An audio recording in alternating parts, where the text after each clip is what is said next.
अध्याय 12वा. तात्पर्य. श्री ज्ञानेशांच्या मते हा 12वा अध्याय म्हणजे उपासनाकांड व ज्ञानकांड यांचा दुवा आहे. परमेश्वर प्राप्तीचे अनन्य भक्ती हेच एकमेव साधन आहे असे 11व्या अध्यायाचे शेवटी सांगितल्यावर त्या अनन्य भक्ती साधनाविषयी खुलासेवार विचार करून ओघानेच प्राप्त होते. व्यापक विश्वरूप दाखवणाऱ्या 11व्या अध्यायानंतर सगुणोपासनेचा पुरस्कार व गौरव करणारा हा 12वा अध्याय झाला आहे. त्याचे कारण सांगताना श्री ज्ञानेश्वर महाराज म्हणतात की स्वकर्म कुसुमांनी निष्काम कर्मापासनेने ईश्वर प्रसादे करून व श्री गुरु संप्रदाय लब्ध असे जे जीव शिवैक्याचे जगत ईश्वरैक्याचे साच पण कोवळे जे ज्ञान उद्भूत होते ते परिपक्व पक्के म्हणजेच मागील अध्यायाचे शेवटी सांगितलेल्या साक्षात्कार रूपी अनुभूतीत अद्वेष्टादी प्रभृती किंवा अमानित्वादी ज्ञानी भक्त लक्षणामध्ये अर्थात साधकांच्या त्या साधनानुष्ठानाद्वारा पर्यवसित होण्याकरिताच हा 12वा अध्याय सांगितला आहे. निष्काम कर्म व निष्काम भक्ती यापैकी काहीही करावायचे असो त्यास परमेश्वराच्या सर्व व्यापक स्वरूपाचे परोक्ष ज्ञान का होईना पण असले पाहिजे. देवाचे स्वरूप माहीत नसेल तर भक्ती तरी कोणाची करणार. कारण असे विश्वव्यापक परमेश्वराचे ज्ञान हाच कर्म उपासनेचा डोळा आहे. सर्वम खलु इदम ब्रह्म असे परोक्ष ज्ञान हे कोवळे म्हणजे बौद्धिक ज्ञान असते. ते तत्वबुद्धीला समजलेले असते. अशा शास्त्र संवादी परोक्ष रूप कोवळ्या ज्ञानाने केलेले निष्काम कर्म किंवा निष्काम भक्ती साक्षात्कारात्मक ब्रह्मात्म्य अनुभूतीचे निश्चित फलपर्यवसायी साधन असते. ती अनुभूती लाभणे म्हणजे कोवळे ज्ञान परिपक्व झाले म्हणजे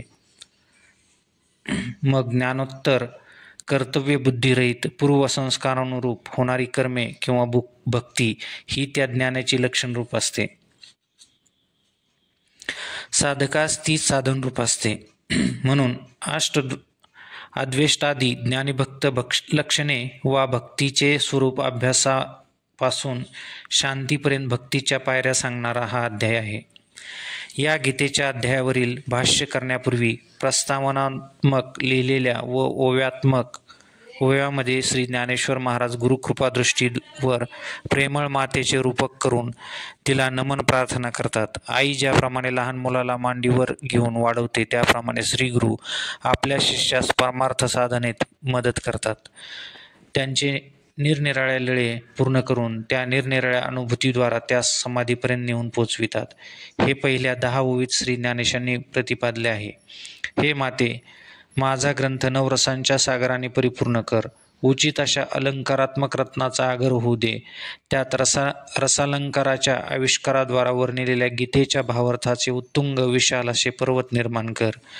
या ओवीतच श्री ज्ञानेशांच्या या गीतेवरील व्याख्यानास भावार्थ दीपिका का म्हणतात याचे उत्तर सापडते. तसेच या मराठी भाषेच्या जमिनीत साहित्य सोनियाच्या खाणी उघडून विवेकवेलीची भरपूर लावणी कर. तत्वबोधद्वारा हितकर संवादरूपी फळाचे ठेवे व निरंतर राहणाऱ्या मार्मिक सिद्धांतरूपी बागा लाव. पाखंडरूपी दरडी वितंडवादरूपी आडवाटा मोडून कुतर्करूपी हिंस्र पशूंचाही नाश कर. मला श्रीकृष्ण गुणी सरते कर. श्रोत्यांना श्रवण सुखाच्या राज्यावर बसव.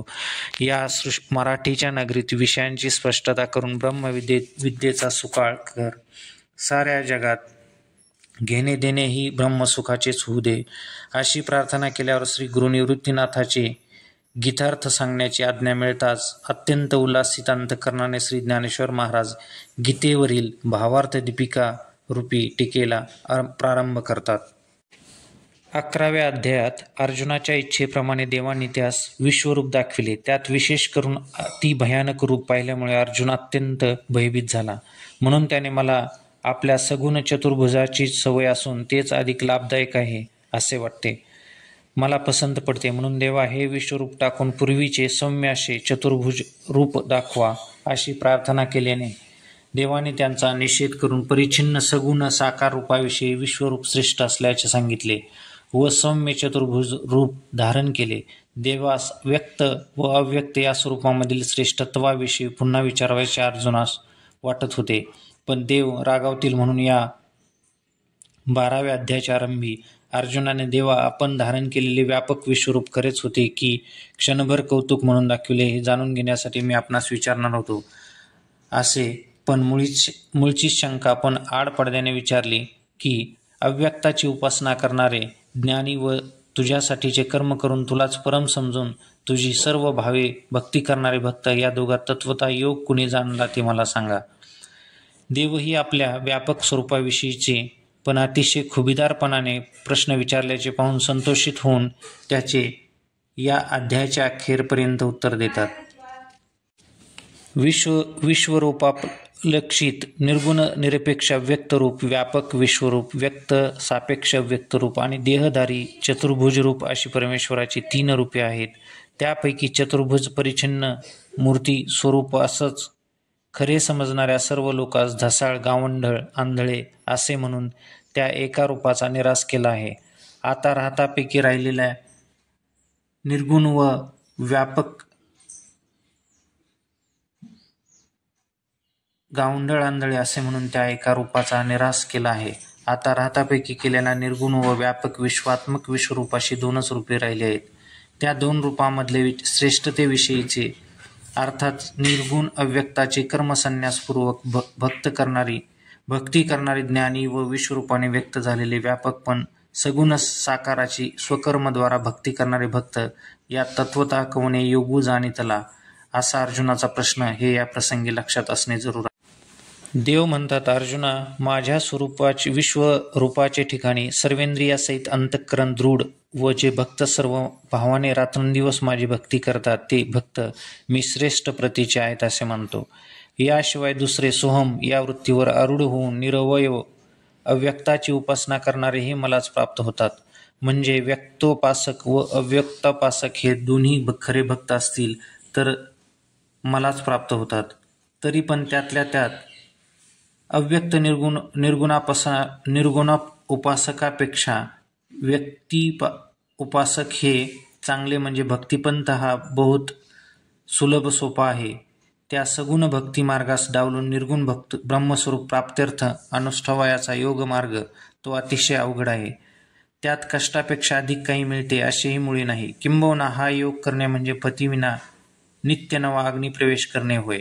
म्हणून तो मार्ग क्लेशकारक आहे.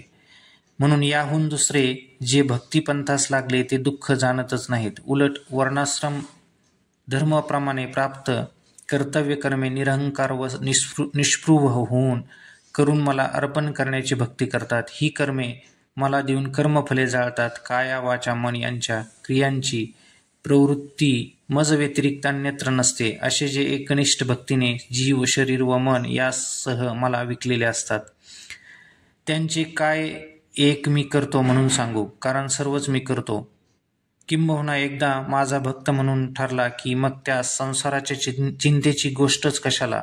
जन्म मरणरूपी संसारसागराच्या क्षोभाने कदाचित माझे भक्त भीतील. म्हणून अर्जुना मी सगुण रूप धारण करून त्या भक्तांच्या गावाला धावत आलो.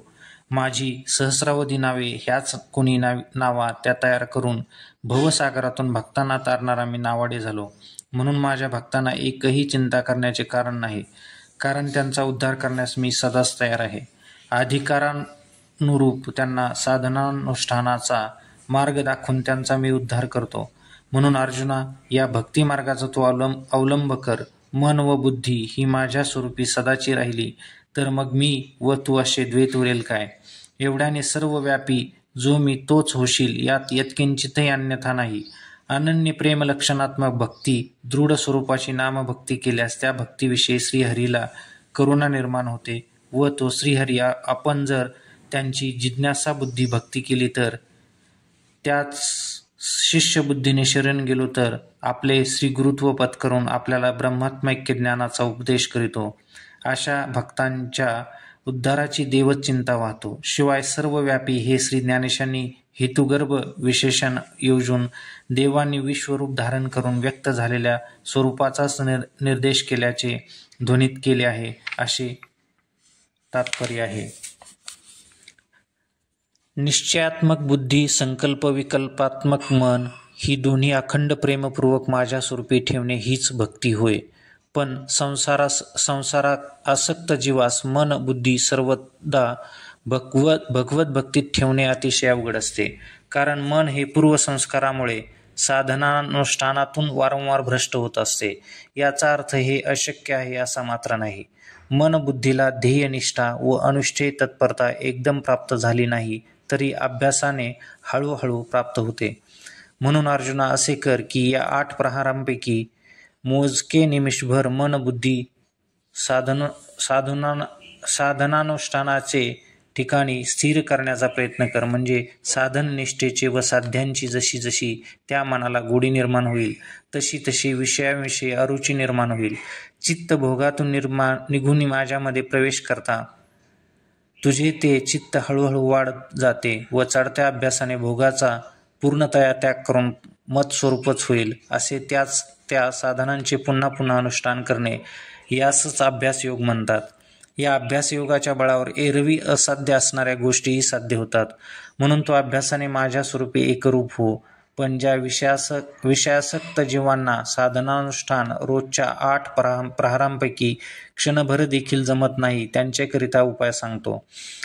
ज्यांना भोग टाकण्याचे जमणार नाही त्यांनी आपली प्राप्त कर्मे यथाविधी करावीत.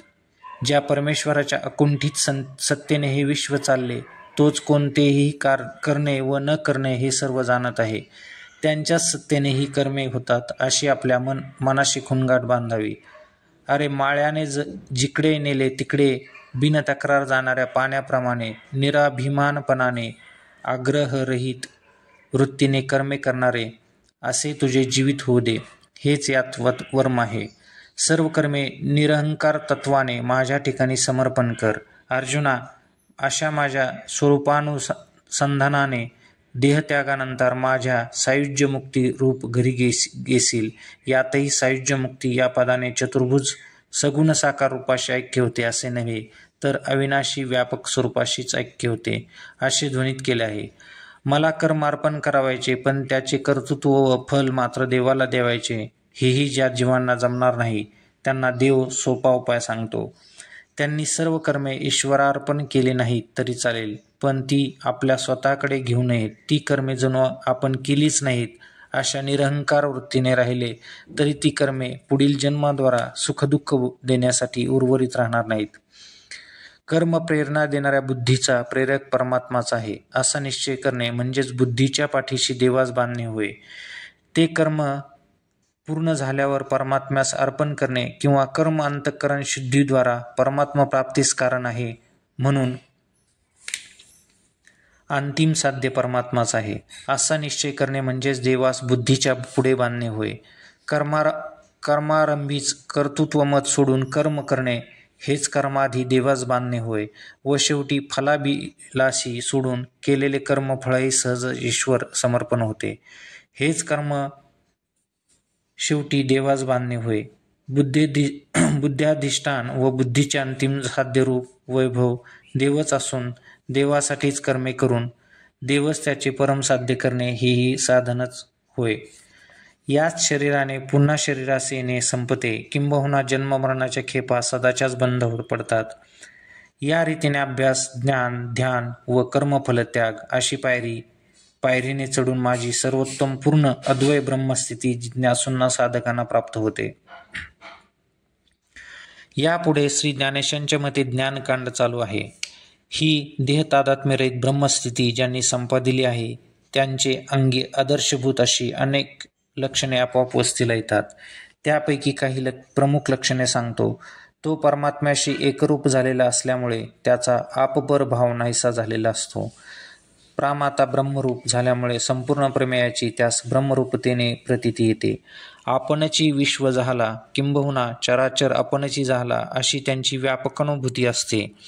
मग आपलाच आपण द्वेष कसा करू शकाल? मग सहजच भेदभाव जातो. मग स्वचेस्वला भय कसे संभवेल? सर्व भूतमात्रावर आत्मापैक्य बुद्धीने प्रेम करीत असतो. त्यांची सर्व भूतमात्रांशी मैत्री असते. तो विषय निरपेक्ष निरुपचार भोग निरपेक्ष आनंदात असतो. ज्यांच्या अंतःकरणरूपी मंदिरात जीव व परमात्मा दोन्ही ऐक्यरूपी आसनावर बसून शोभतात असा जो ब्रह्मात्मैक्य ज्ञान ऐश्वर्य संपन्न आहे त्यांची देहतादात्म्य भ्रांती नष्ट झालेली असते. त्यामुळे अहम अभ्यास म्हणजे मी या ममाध्यास म्हणजे माझे हेही नष्ट होतात. त्यांच्याकडून जगास तर त्रास होत नाहीच, पण जगाच्या उत्तमपणानेही ज्यास खेद वाटत नाही. ब्रह्मात्मैक्य साक्षात्कारी साधूला देहंकारच उरला नाही. तो देहसंबंधी सुखदुःख, मानापमान, हर्षामर्ष, भय, उद्वेग, निंदास्तुती या सर्व द्वंद्वापासून सहजच विमुक्त असतो. हे काय निराळे सांगावे. अर्थात त्यांच्याविषयीचा मिथ्यात्व निश्चय असल्याकारणाने ती द्वंद्वे त्यास स्पर्शही करीत नाहीत. तो नित्यानंदाने तृप्त असल्याने सहजच निर्वासन असतो. कर्मारंभ तरी कशासाठी करावायचा म्हणून सदा संतुष्ट असतो. विषय वासनारहित भक्तच खरा पवित्र असतो. आपणच विश्व झाला त्यास निराळे घर व आश्रय कसा असणार. अतएव सहजच अनिकेत आहे. आत्मलाभापेक्षा दुसरा कोणताही लाभ श्रेष्ठ व गोमटा नसल्यामुळे त्यास भोगविशेषाच्या लाभहानी होण्यापासून हर्षामर्षामुळे संभवत नाही. तसेच त्यास इतरांपासून काही एक मिळवायचे नसते, कारण त्यास स्वतःचे कर्तव्य व कर्तव्यबुद्धी राहिलेलीच नसते. तरी पण तो ज्ञानीभक्त चौथी पुरुषार्थसिद्धी जी मुक्ती ती आपल्या हातात घेऊन भक्तिपंथाद्वारा साऱ्या जगाला देत निघाला. त्याच्या सहवासाने गंगादिक तीर्थेही पवित्र होतात. इतकेच काय, पण त्याच्या सहज सगुण भक्तीने नित्यतृप्त असा जो मी आहे, तो मी इतका वेडा होतो की त्यांची संगती घडावी म्हणून अचक्षु अनेत्र अहस्त अशी माझी निरुपाधिक स्थिती ती बाजूला ठेवून स्वेच्छामय विग्रह धारण करून भक्तिप्रेमसुख मी भोगतो. मला हे भक्त तर प्राणांपेक्षाही अधिक आवडतात. यात काय आश्चर्य. पण त्यांचे जे अमृत मधुर चरित्र ऐकतात, जे भक्तचरित्राची वाखाणणी करतात, तेही आम्हाला प्राणांपेक्षा अधिक आवडतात. तसेच जे श्रद्धापूर्वक त्यांचे अनुष्ठान करून अनुभव घेतात, जे पुरुष माझ्या प्रेमळ भक्तांची कथा गातात, ते पुरुष आम्ही आपले श्रेष्ठ दैवतच समजतो. अशी ही भक्तकथा श्रीकृष्णांनीही अतीव आनंदित होऊन सांगितली. श्री ज्ञानेश्वर महाराजही या सगुण भक्तीचे निरुपम वर्णन करण्यात पूर्ण रमलेले आपणास दिसतात. यथार्थ ज्ञान व सगुण विषयक प्रेम लक्षणात्मक वृत्ती याचा अपूर्व संगम झाल्याचा त्यांच्या व्याख्यानात आपणास विशेषत्वाने आढळत येतो. तसेच श्री ज्ञानेशांनी तोच भक्त, तोच योगी व तोच मुक्त असे त्यांचे समीकरण केल्याचे दिसून येते. निर्मळ निष्कलंक लोककृपाळू, शरणांगता प्रतिपाळू, धर्मकीर्ती धवळू, सत्यसेतू इत्यादी गौरवपूर्ण विशेषणांच्या योजनेस पाहिले की श्रीकृष्ण गुणी सरते करण्याविषयी या अध्यायाच्या प्रारंभी केलेल्या प्रार्थनेतील त्यांची श्रीकृष्णावर असलेली नितांत भक्ती अभिव्यक्त झाल्याची, निष्सफळ झाल्याची दिसते. समिष्ट विश्वरूपी किंवा व्यष्टी शरीरूपी नाशवंत उपाधीमध्ये अविनाशी अनुश्रुत स्वरूप आहे. त्यांचे ध्यान चिंतन करणे जरूर आहे. याच अध्यायात आरंभी सांगितल्याप्रमाणे सर्व कर्मे करून अनन्य योगाने त्यांचे ध्यान करणारे भक्त त्यांच्या अव्यय स्वरूपाचे ध्यान करतात. विश्वव्यापक अव्यय स्वरूपाचा मुळीही विसर न पडू देता नित्यश स्मरण करणे संसारासक्तीमुळे प्रथमतः आवडीचे नसते, पण माझ्या व्यक्त किंवा सगुण स्वरूपाची भक्ती आरंभी अष्टप्रहरांपैकी अल्पकाल स्थिर राहून केली तरी पुढे तो मंद अधिकारी विषयाविषयी अरुची व साध्यांविषयी रुची निर्माण होऊन तो अधिकारीही साधनानिष्ठेच्या द्वारा भक्तिपंथावर सदाचा स्थिर होतो. असा भगवंताचा भक्तियोग विषयक समस्त अभिप्राय श्री ज्ञानेशाने इथे व्यक्तविला आहे. यानंतर भगवंताचा व्याख्यान करण्याचा प्रकार ऐका. असे संजय धृतराष्ट्रास म्हणाला. तीच रसपूर्ण कथा मराठी भाषेत सांगितली जाईल, ती आपण ऐकावी. श्री ज्ञानेश्वर महाराज म्हणतात, स्वामी श्री गुरु निवृत्तीदेवाने आम्हास हे शिकविले आहे की आम्ही तुम्हा संताची सेवा करावी. असे सांगून त्यांनी या अध्यायाचा समारोप केला.